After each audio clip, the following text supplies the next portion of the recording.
Welcome to Mishna study Masechet Sheviit Perek He Mishnah Vav. Over here in this Mishnah, we're going to speak about an important principle that'll come up, and it's going to be related to: are we allowed to sell tools to plow, to harvest? Are we allowed to sell these things to people on the Shemitah year?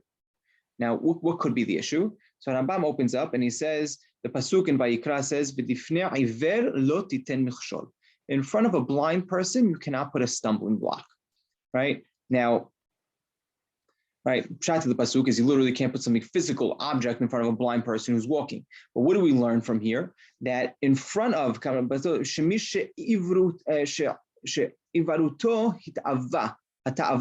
a person has blindness, is ta'ava, is his lust, right? Or bad, bad thoughts, right? This is where a person wants to be over an avera. Then you're not allowed to help him, and you're not allowed to help him fail.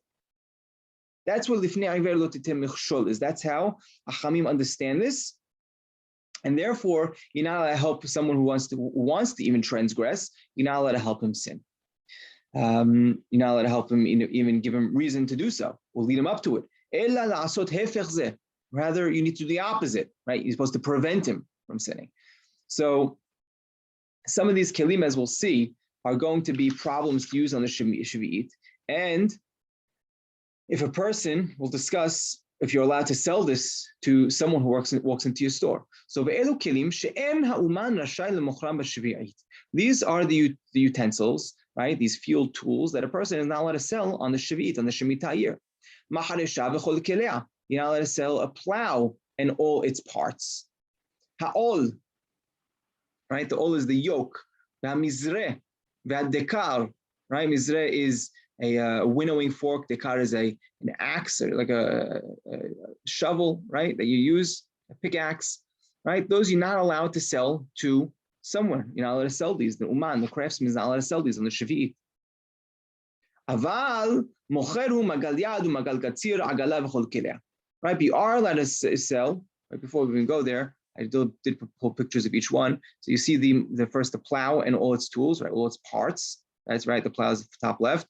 You have the yoke. The yoke is what goes on top of the neck of the ox to help it keep its head down, so it plows and walks forward, and it really holds the plow in place.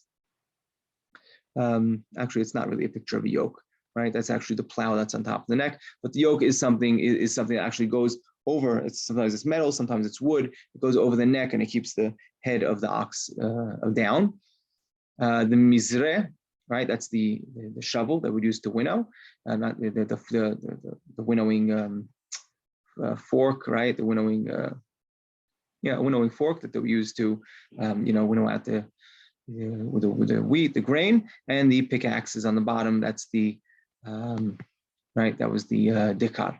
Right, that's you're not allowed to sell those for. What are you allowed to sell? Magal yad, magal katsir, agala v'chol kelea. So magal yad, what's the difference between a sickle and magal yad and magal katsir? So most people don't really get it. Over here, this is the bottom right is the magal yad, right? It's actually something that you use with your hand. You'll grab a bunch of little wheat with your hand, and you hold the sickle in one hand, and you could really scoop it through. The magal katsir is for harvesting.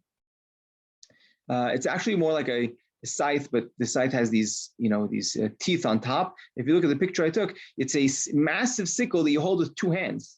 You hold it with two hands, and you literally have to swing it across your body, and you're able to really harvest so much more with one swoop. And a wagon, of course, that's used to collect things in the field. All these you are allowed to sell on the Sheviit. Now the Mishnah ends off, this is the rule. Anything whose function is specific for an avera, meaning it's specific that someone would use this, to do something inappropriate on the Sheviit, right? They're going to work the land with something like this. That's the only thing you could use it for. Then it's asur. But if it's something that could be used for isur and heter, right? You can use it for, a hand sickle you're allowed to use to harvest your own food for the day, right? But as opposed to a plow, you're not allowed to plow a field on the Sheviit, right? So there's something that you could, use it for isur or heter, right? Then you are allowed to sell it to him on the Sheviit. So Rambam just ends off, and this is important because the halacha is like this. Ve'enze asur, everything we spoke about, that you're not allowed to sell the plow, right? The first 4 items. You're only not allowed to sell to someone who's hashud on Sheviit, someone who's suspected to violate Sheviit. But if someone's not suspected, you're allowed to sell him anything that he asks for, because we assume that he's preserving it, he's putting it away until the next year after Shemitah is over, right? So everything that we spoke about with Lifnei Iver Lo Titem Mechshol is specific to 2 conditions. One is that the item is only used for an avera. And 2, secondly, is that this person is someone who's hashud, he's suspected to violate the law itself, and that would be the halacha as well.